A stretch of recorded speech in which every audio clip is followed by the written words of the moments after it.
It's a great day here at 9A. I'm Caitlin Francis. I'm Renee, DiNino, Scott, Nicole off today. So we are here and we are excited. It is a little muggy, a little frizzy for the hair today. So maybe meteorologist Jill Gilardi can break us with some new first alert weather forecast news here. Good morning, everyone. Well, we're going to be tracking today some scattered clouds early on and some breaks of sunshine. A front's approaching from the west, and we have a chance for a few showers to develop. It's going to be skewed central and then eastern portions of our state. So a downpour or two possible through the early to mid to late afternoon, and then that's over and done with.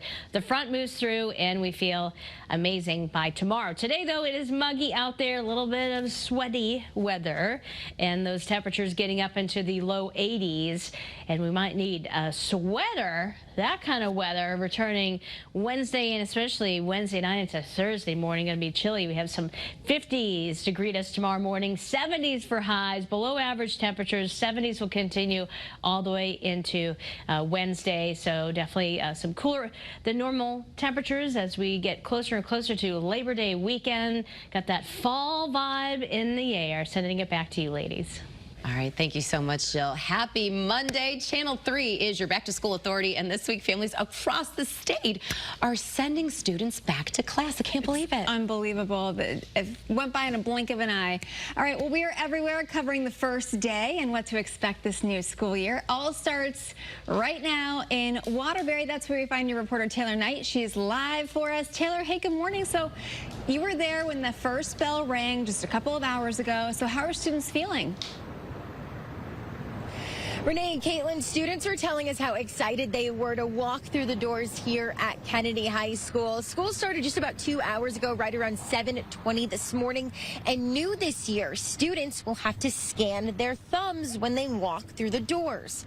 Superintendent Dr. Darren Schwartz says that this is all part of the identimetric system. It will track attendance and it acts as a safety measure so teachers know exactly who is inside of any school at any given moment.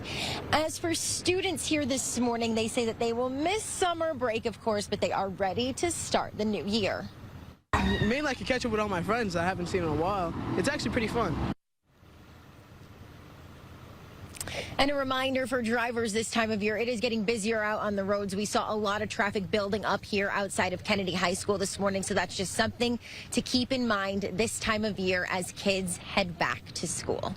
Your reporter live in Waterbury, Taylor Knight, Channel 3 Eyewitness News. All right, Taylor, thank you. Of course, Channel 3, your back-to-school authority. We're live at all these different districts across the state all week long into next week.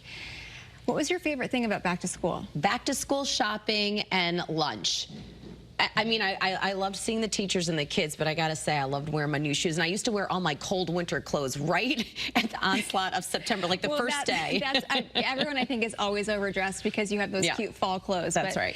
Today, not the day for them. No. Hey, life as a parent often feels like it moves so fast. We're talking about back to school already, if you can believe it. So we're looking to help you out. Caitlin Nuclo is here for today's 1 Minute for Mom. Can you take it? All right, good morning, ladies. We're starting up here with a big update for families. Today, the New Britain YWCA will reopen its programs. Now, infant, toddler, and preschool programs set to resume on Wednesday. They have been closed since the start of the month when a 2-year-old child died there while choking at the daycare.